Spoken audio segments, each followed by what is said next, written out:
building up for that recall. He brings an Arbiter right over top. Once the probes are there, he brings the dropship in. He manages to take positions. Here comes luxury. Welcome to Brood War Highlights. This is a match between MBCGAME Hero and eSTRO. Both these teams struggled last season, finishing in 9th and 10th place respectively, but they've turned that around so far in round 1. MBC sits at 3-2 on the season and is in 5th place, while eSTRO is 3-3 and hanging around the middle of the pack. In last year's Pro League, eSTRO came out way ahead versus MBC, beating them 4 out of 5 games. But MBC is hoping to reverse that trend today, sending out their 2 experienced Terran players, Light and C, who are combined 6-4 this season. On to Game 1. The map is Tornado. It is flying for eSTRO, the Protoss at the 5 o'clock position, and Light for MBC, the Terran at the 10 o'clock position. Both players deny each other's scouts. Flying goes for a DT build, and Light builds his command center after one factory inside his base and tries to float it out to his natural. That first DT comes out, kills the missile turret building there and the SCV, but then gets to the ramp and dies quickly because there's a missile turret at the top of the ramp. Flying then has a shuttle out. He brings 2 DTs into Light's base where there are no missile turrets yet. Light is forced to bring out his SCVs to block his building missile turrets. A few SCVs get killed, and that turret gets up just in time to kill one of the DTs. The other one is forced to run away because of a turret built behind Light's minerals. So if at first and second you don't succeed, I guess try again. Flying brings in another shuttle, this time with 3 DTs. He's now expanding to his natural, quite a bit later than Light.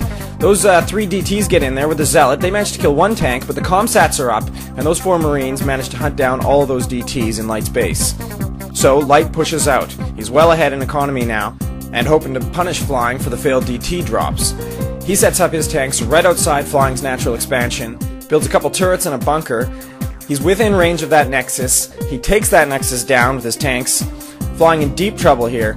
So he saves up his troops, and about a minute later he tries to make one last break on this contain. He drops some Zealots down on the tanks, comes out with his goons, manages to take out most of those tanks, but the bunker survives, and the Vultures down to the side, they all survive. Flying has nothing left. He GG's. It is 1-0 for MBC. On to Game 2. This is a ZVZ being played on Heartbreak Ridge between Hiva for eSTRO. He's the teal player on the left-hand side. And Peace, the orange player on the right-hand side, is playing for MBCGAME Hero. He's looking to pick up his first professional win. He's 0-6 so far. Both players going for a 12-foot pool build, although slightly different. Hiva opting to put down his gas before his pool, and Peace moving up to take his natural expo. Whereas Hiva opts out of the expo and goes immediately for his lair, so he's going to get his spire a bit quicker. In fact, quite a bit quicker. Moving in here now with a Ling attack is Hiva. Both players with the same amount of Lings at the start, but Peace is able to drive this away. Hiva now with Mutalisks out, he moves straight towards Peace's base with an attack, sneaks some Lings in here, and tries to take out the Spore Colony, but that's fought off, actually. So he moves into just sort of a general harass, taking out some drones, the Overlord up here, and sniping this Extractor at the natural. But in the meantime, Peace has actually built up a Mutalisk force of his own, and he heads straight towards Hiva's base, which is unprotected, and he manages to kill a lot of drones before Hiva can get back. Hiva does manage to get back, though, and Peace stays and just keeps trying to focus those drones down, and he loses pretty much all his Mutalisks in the process. So now Hiva goes on the attack, knowing that his economy is way down. More Zerglings sneak in and kill more drones, and he tries to take out this Spire now, and it's not going down without a fight. Scourge and Mutalisks come out, but they go down, and he gets the Spire. The game is now at a bit of a standstill. Hiva with only 2 drones, but a large air force, and Peace has no Spire and only 1 Mutalisk, but he actually still has an economy. So Hiva, trying to swing the game in his favor, moves in here with an offensive Sunken. Peace puts down 2 Sunkens to defend, manages to get his Zerglings in there and deal enough damage to that creep colony to force it off. Now Hiva coming down, he takes out the Extractor here at the main base, then moves up and does the same at the natural, taking out all of Peace's gas once again. Now Peace starts picking off Overlords with his Scourge. He does this probably 7 or 8 times during this game. An interesting maneuver, haven't seen that before, I don't think. And now Hiva here still trying to harass. Morling's getting into his base here, and he's a little late on reacting with these drones, and he loses a couple of drones because of it. Eventually, though, he drone drills all these Zerglings to death. Hiva now moving back on the offensive. He plants another Sunken colony at Peace's natural. The Scourge come out and drive back his Mutalisk. He comes out and gets a surround on this Sunken, deals a lot of damage to it, but Peace's Sunken actually goes down first, and he just manages to clean up Hiva's Sunken here. Now, the game has actually been quite a bit of a standstill, and Haiba tries to break this deadlock by finally planting his natural down. But this gives Peace a ton of time to build up his own Mutalisk force, and he gets to run off 2 gas for much longer, and comes in with his large force and a large force of Scourge that he's built up over the course of the game. Drives back Haiba's Mutalisk all over the map, manages to deal a lot of damage in that retreat. Haiba drops back and gets his own Scourge force up now, trying to regroup. But more reinforcements end up coming in for Peace, and he kills all of Haiba's Mutalisks, and GG. Peace picks up his first win here. Haiba drops to 2-6 on the season. A tough loss for him, and MBC goes up 2-0.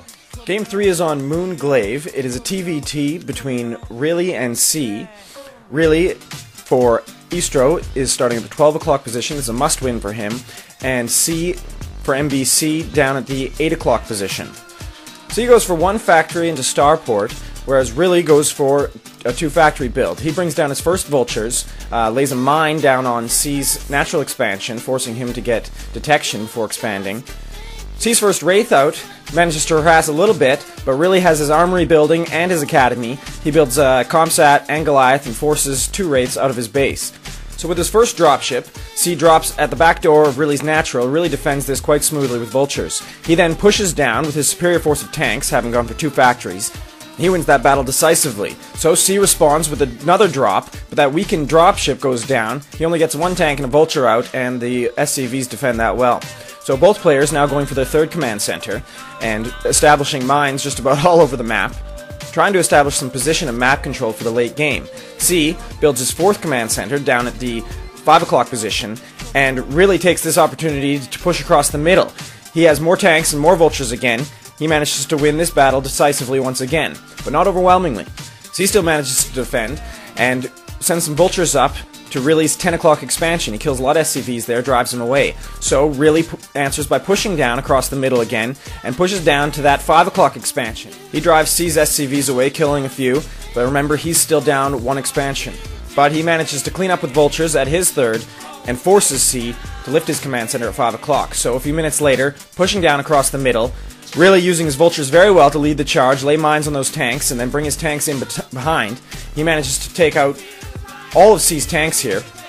C tries to respond, laying some mines of his own here, but a couple of vultures come in and kill that last mine before it can go off. So the battle rages on in the middle, C pushing back with his vultures, gets some successful mines laid down, kills some of Riley's tanks, but Riley's still able to defend there. Riley then gets a surprisingly successful vulture down to C's 6 o'clock expansion, C presumably distracted by the battle going on in the middle, where Riley's pushing down against these tanks, C trying to harass with these Wraiths, not with much success. That vulture stays alive for quite a while, really expanding to 2 o'clock and 9 o'clock, whereas C resumes at 5 o'clock. Riley is now up on bases, and he's got the superior tank count. The battle rages on in the middle, really advancing under Wraith fire from C. C then sends some vultures up to this 2 o'clock expansion, whereas Riley pushes in to C's natural. He kills a lot of SCVs here, but does manage to break this contain with his Wraiths and tanks, while still harassing up at that 2 o'clock base. What he doesn't realize is that Riley has built 2 starports in his base, and is now building up Wraiths. So just to summarize here, each player expanded to 4 bases, and each in turn has been harassing at those 4 bases back and forth all game, but Riley has this 5th expansion at 9 o'clock that C knows nothing about. He finds out the hard way by floating his command center up there into missile turrets. Both players continue to harass with vultures, C up at that 2 o'clock expansion, and Riley down at 5 o'clock. Meanwhile, Riley is building up these Wraiths in his main. He waits till he has about 10 Wraiths before moving out. C, already down in economy, has no substantial air defense. He's not ready for this at all. These Wraiths come down and start picking away at these tanks. C quickly GG's, really wins, and manages to take this series to Game 4. On to Game 4. This is on match point between UpMagic and Han. UpMagic for eSTRO, trying to keep his team alive. He's the Terran player in the top right, and Han is the Protoss player in the bottom left. He's 2-1 this season, while UpMagic is 2-2. Both these players doing alright. Game starts out pretty standard. 2 gateways with the core for Han. Well, UpMagic goes 1 factory into his expansion, while Han takes his expansion as well. And gets moves into Robotech as well, trying to go for Reavers. UpMagic moving out with his first sort of little attack force here. He's trying to take this low ground position beneath the natural of Han, because you can actually hit the Nexus from that position. Han comes out, drops his Reaver and gets a shot off, and then pushes down here with his goons. But UpMagic slips some vultures right behind his troops here. Very nice play from UpMagic. Gets down into the natural, splits up Han's forces, takes out some probes there, moves back up to the natural where he still has one tank in range of this Nexus and just starts taking it down, reinforces this position, and ends up taking down that position. Moving forward now, UpMagic has taken his 3rd and 4th base, and now Han comes up to clear out some of these mines. The contain is still in effect, and he splits up his troops, and UpMagic makes his move. He bursts in here with vultures, takes out those 2 troops, but Han actually comes down and with a nice Reaver takes out both these tanks and ends up clearing out this attack. Now it's his turn to double expand. He takes his natural back and takes his 3rd, and comes in with some DTs, but these are scouted and easily driven off. UpMagic now pushing out again on the offensive. He gets a lot of tanks in that same position. Nice mine goes off and takes out a lot of those tanks. Reaver drop takes out the rest.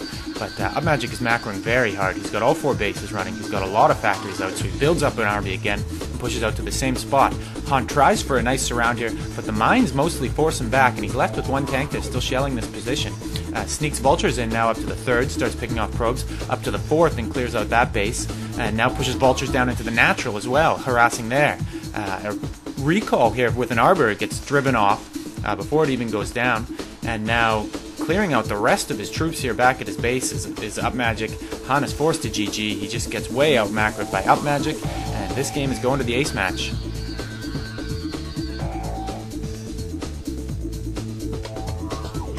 The ace match is on Outsider. eSTRO sends out UpMagic. MBC sends out C for his 2nd TVT of the series. UpMagic spawns in red at 9 o'clock. C spawns in blue at 5 o'clock. C goes for 1 factory and builds his command center inside his base. UpMagic goes for 2 port wraiths. Neither players get a scout into each other's base.